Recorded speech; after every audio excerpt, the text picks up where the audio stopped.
In the comments, we often have contributions from atheists who are absolutely convinced that science is just what it used to be in the early days, when Francis Bacon's scientific method was acknowledged as the ruling paradigm. Unfortunately, the truth is that the success of the scientific method led to a rapid rise in the influence and stature of the so-called Age of Reason, or the Enlightenment, in the 19th century. People became absolutely confident that the reasoning of man could figure out anything and everything. They declared the Creator, who had inspired Bacon and all the early scientists to seek the truth about the creation, was now unnecessary. And not long after that, they declared him merely a figment of ignorant people's imagination. As we saw in episode 109, a philosophical necessity of this worldview is spontaneous generation of life, followed by biological evolution, which in turn demands vast ages of time. When the secular scientific establishment came into being in 1840, there was absolute confidence that these ideas would be proved correct. Charles Lyell had proposed uniformitarian geology with its denial of the Great Flood and its time frame of millions of years. This soon became established fact.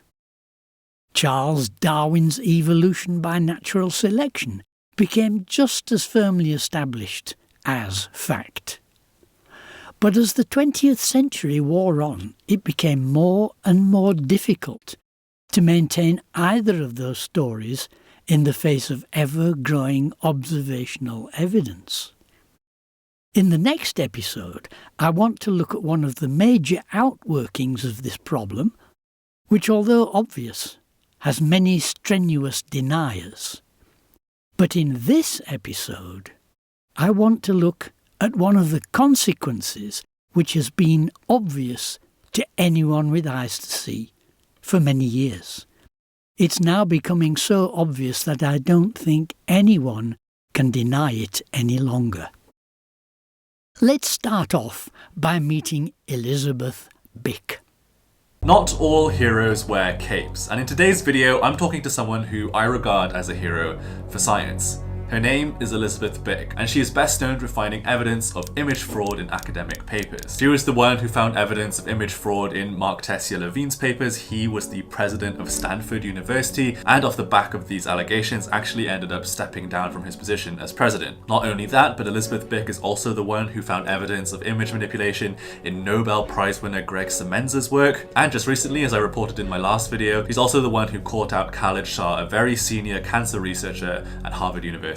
So let's meet the hero of the hour, Elizabeth Bick. Talk here today about a lot of things that could lead me into trouble. Elizabeth Bick. I'm born and raised, and I did my PhD in the Netherlands in microbiology. So that's my background. I've worked 15 years at Stanford, and since 2019, I'm a full-time science data image detective. So my first question to Elizabeth was, how does she find this evidence? Because to me, I find it so remarkable that somebody can simply look at a paper and notice when things look off. It's really not that easy. So I asked her how she does it, and this is what she told me. So I still use mostly my eyes, and in 2015, around that time, I did a big survey of scientific papers, just knowing how many of those would, if you would screen them, how many of them had problems. And I just used my eyes.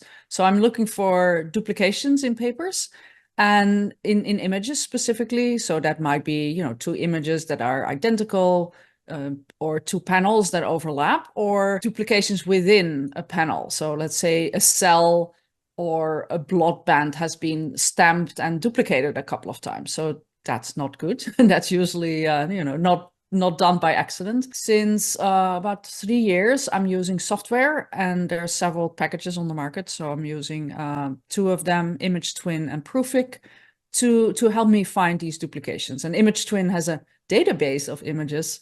So you can sometimes find duplications of an image within one paper with another paper. And this is what happened to Khalid Shah. Through the use of software, in this case Image Twin, Elizabeth Bick was able to find many instances of duplicated images that were taken from completely different papers, from different research teams that didn't involve the original authors of this paper. And she even found evidence of the authors taking images from websites that sell scientific equipment and materials being used as evidence in the actual paper itself. Sometimes you discover something that's wrong with people's papers, and then nothing seems to happen off the back of it. Can you talk about some of those? Not sometimes, very often, unfortunately. Very often. Elizabeth Bick is a microbiologist, and most of her work is on biology papers. But the problem is not limited to biology. On September 27th, a professor in criminology sent me an email about the single biggest scandal that the criminology field had ever seen. I looked into it, partly out of curiosity, partly courtesy, but what I found obsessed me for months. Alleged fraud, anonymous whistleblowers, university cover-ups. This investigation changed the way I think about science, not in the way we discover truth, but how we uncover lies. Our story begins with an anonymous email sent to several scientists who were co-authors on 5 papers within criminology, and someone decided to start asking questions. The 5 criminology papers were about race in America, and this anonymous email criticized them for having several data irregularities, the kind of mistakes that are difficult to explain away. We won't be covering all of them because it's a lot of technical stuff like missing zeros in the 3rd decimal point, identical descriptive statistics, stuff you wouldn't care about unless you had a PhD. But someone cared. One of the scientists who had co-authored the 2011 paper, Justin Pickett. He cared because the mistakes all seemed to originate from a dataset which an old mentor of his had gathered. And that same mentor was the only scientist featured as an author on all 5 papers. At first, when I asked for the data, he said he would send it to me the next week. And then the next week he said he couldn't send it to me because of the FSU investigation. And then when I asked him why they wouldn't let him share the data, he didn't answer. Pickett started looking for answers and realized after going back over their paper, in light of the data problems, that this might be more than a few mistakes. It might be fraud. A missing 2013 survey that Dr. Stewart used to write 3 of the 5 papers in question. A survey that Pickett says doesn't exist. We first hear about it in an email Dr. Pickett wrote to the vice president of FSU. Pickett says, "I hope I am wrong, but if I'm correct, simply asking for the data will end the investigation." My assumption is that if Dr. Stewart was telling the truth, he'd be able to easily provide the data from the 2013 survey. It would show that it existed. If he was not telling the truth and he had fabricated the data set, he would not be able to provide documentation about where that survey came from, or more importantly, the actual data from it. Stephen, in response to your call to Diana Key, FSU followed its process and held an inquiry. It was determined that there was no need for further investigation. Stewart was acquitted by FSU. They said he didn't do anything wrong. No need for investigation. Mind you, around the same time he was acquitted, it was announced that all 5 of the articles that were originally called out were retracted, meaning all of the 5 papers by the same Dr. Stewart were so inaccurate they had to be stricken from the scientific record. And in the same breath, the university says, nothing to see here, nothing, no need to look further. America. Dr. Pickett's situation isn't all that unique. Universities rarely fully investigate claims of misconduct. According to an analysis of research misconduct outcomes in biomedicine, 90% of the claims are dismissed without investigation. 90%. And those are some of the numbers we do have. The truth is, empirical evidence available on research fraud is actually quite scarce. And the question is, why is this data so hard to find? The book Fraud and Misconduct in Research hazards a guess. Universities and research institutes feel embarrassed and uncomfortable when they have to deal with suspicions of misconduct. Thus, accessing data about fraud in scientific research is a difficult, sometimes impossible task. Of course, it isn't always the case that complaints and allegations are ignored. We do catch fraud here and there, but ironically, we can actually get the best window into how difficult the process of reporting fraud is when the system does work, when we do catch fraud. For example, when Anil Patti, a cancer researcher at Duke University, resigned in disgrace for faking cancer data, you might think that's a huge win. We got rid of the fraud. But Dig a little deeper and you'll find that we had reports that the data might be fake 2.5 years earlier. And the news of this fraud didn't get out sooner, in part because university deans pressured the whistleblower to keep his allegations quiet and to not share them with Potty's funding agencies. So Duke University not only did not listen to their whistleblower right away, they actively tried to cover up for the accused.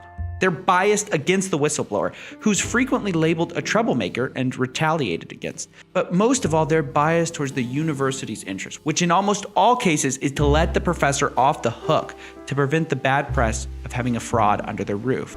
Amazingly, I was still hanging on to the notion of there must be a good explanation here. Why are you deluding yourself at that point in time? What is it that you want to believe? I want to believe that somebody that I had trusted, that was a colleague for the last 4 or 5 years, someone that I viewed as a friend, was who I thought they were. And again, we see this involves high-profile staff at high-profile universities, even if not Nobel laureates in this case. But how widespread is this problem? Let's see what our long-term heroine, Sabina Hossenfelder, has to say about that. Science has a big problem, and it's been getting rapidly worse in the past 2 years or so, to no small part because of recent advances in artificial intelligence. Fraudulent papers are getting published more than ever, and the fraudsters are getting increasingly aggressive. In this episode, I want to give you an update on the recent developments. According to data collected by Nature magazine, the number of retracted papers hit an all-time record in 2023 with more than 10,000. Most of these papers were not retracted because of honest mistakes, but because they contain fabricated crap, sham data, AI-generated text, repurposed figures and images. The number of retracted papers isn't the same as the number of fraudulent papers, but it's unlikely that the identification of fraud has suddenly gotten much better. More likely, it's become more difficult as AI gets better. This also means that the number of fraudulent papers has been skyrocketing. A lot of this increase in rubbish publications is driven by what's become known as paper mills in academic publishing. These are semi-legal networks of people who produce scam papers and guide them to publication. They usually do this for academics who pay money. Typically, they'll be offering authorship on a paper with a particular topic, and the price depends on where you want to be in the author list. The most recent worrying trend is that the paper mills evidently make enough money to simply bribe journal editors into accepting papers. Frederick Yerving from the database Retraction Watch recently wrote an article for Science magazine in which he reports an alarming trend.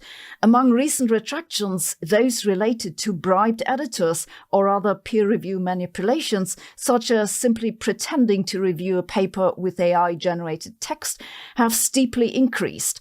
And this problem doesn't just affect niche publishers you've never heard of.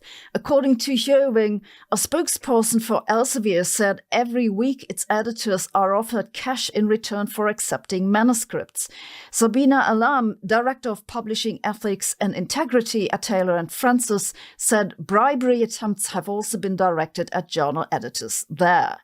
The problem is ultimately driven by a scientific system that values the quantity of results and publications over the quality.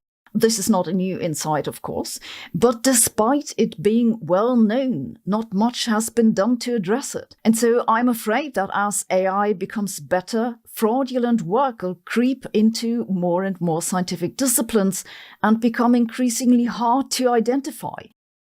Another question worth asking is how do the journals respond when fraud is pointed out? Elizabeth Bick tells us of her findings on that. I also know a little bit about how journals respond, and we already sort of discussed this previously. How well or how poorly do journals respond? So that set of 800 papers that I reported all of these to the journals, and by now this is about 5 or 6 years ago. If you focus on the left bar in this graph, Those are all 782 papers that are reported 6 years ago. And unfortunately, after waiting for 6 years, which is a generous time to give to a journal to respond to my complaints, 60% of these papers had not been acted. They're still out there with their duplication. Nothing has happened. But I think it's freaking bad that, given the amount of money that the scientific publishing business make, that 60% of these papers has not been acted upon. But in most cases, journal didn't even respond. Or they said, we'll look into this, and then nothing happened. What I found most disturbing about her bar graph is that Springer, the worst, had practically no retractions and 90% with no action at all. Taylor and Francis was not much better.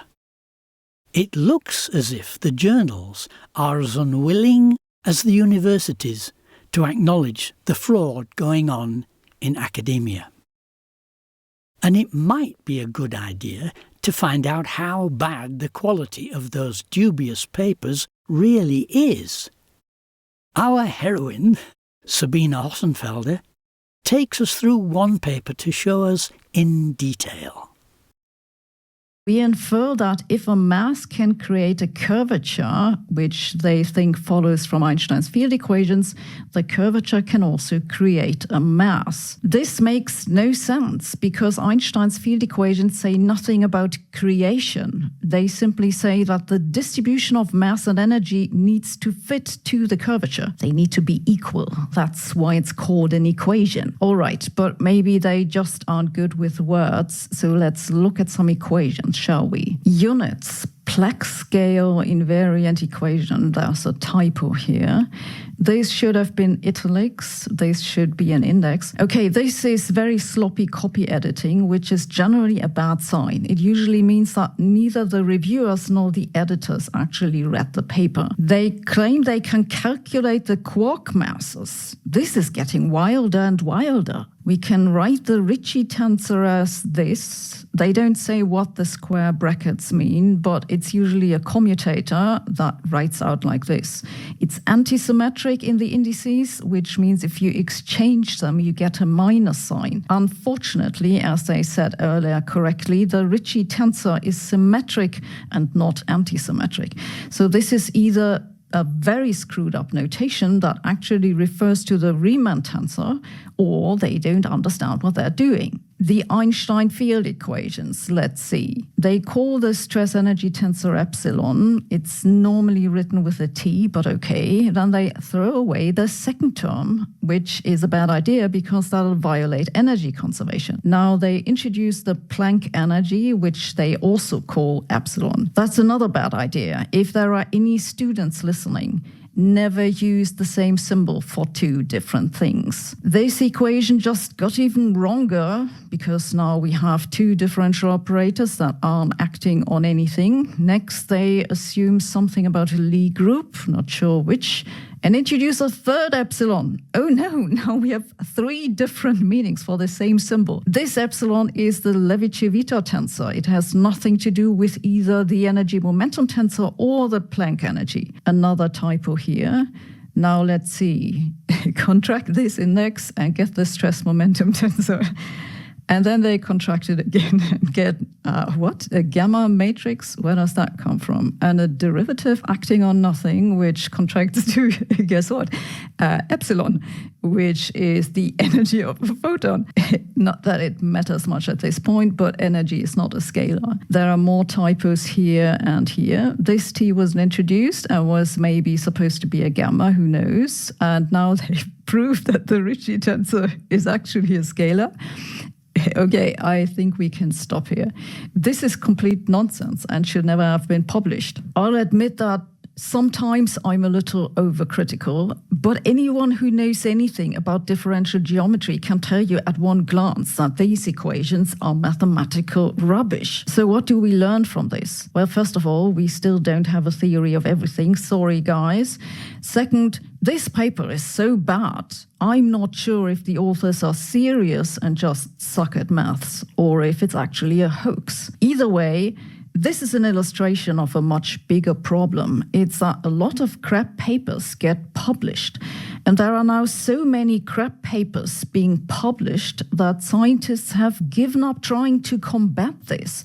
They're just trying their best to ignore it. The tragedy is, of course, that somewhere in all this crap, there might be real wisdom, and we'd never know. But an even bigger problem than the mountain of dross hiding the rare, precious gold is that published papers form the foundation on which new research is done. And as AI gets more powerful, it becomes harder and harder to spot the fakes. Elizabeth Bick pointed out that AI is already so powerful that very soon the only way to find out if papers are genuine will be to duplicate their claimed experiments. And all this has been brewing under short-sighted denial for a long time. In 1982, William Broad and Nicholas Wade published a book, Betrayers of the Truth, Fraud and Deceit in the Halls of Science. The title tells us that Broad and Wade were looking back to the time when science meant a search for the truth. There are some people who think that finding truth is still the aim of science.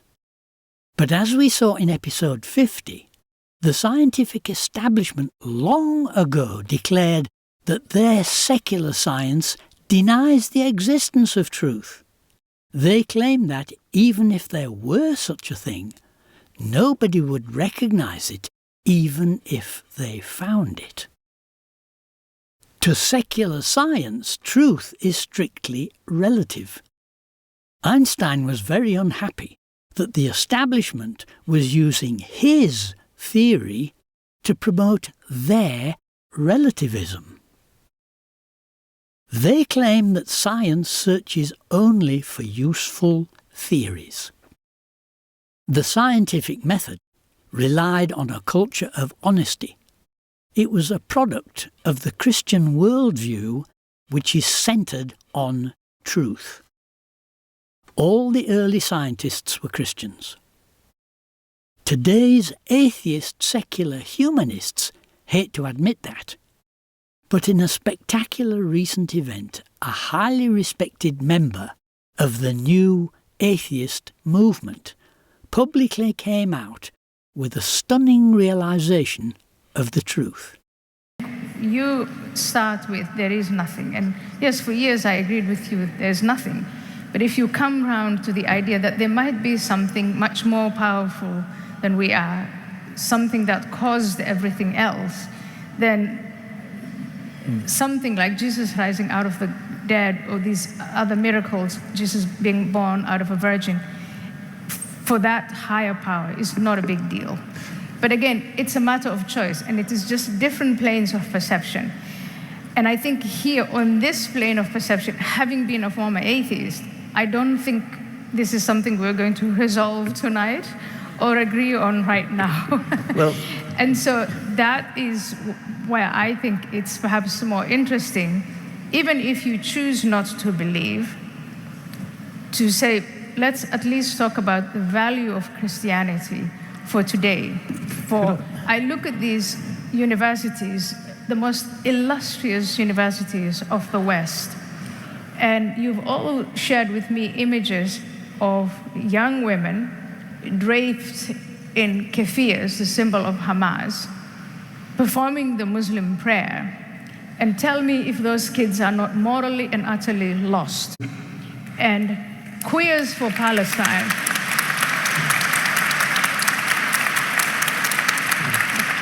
So while you and I and Steven Pinker and all of those wonderful people were locked up in our ivory towers, let's ask ourselves what was happening on the ground, because in the last 6 decades, we pretty much demonized Christianity and the teachings of Christianity out of the public space, out of school, out of universities.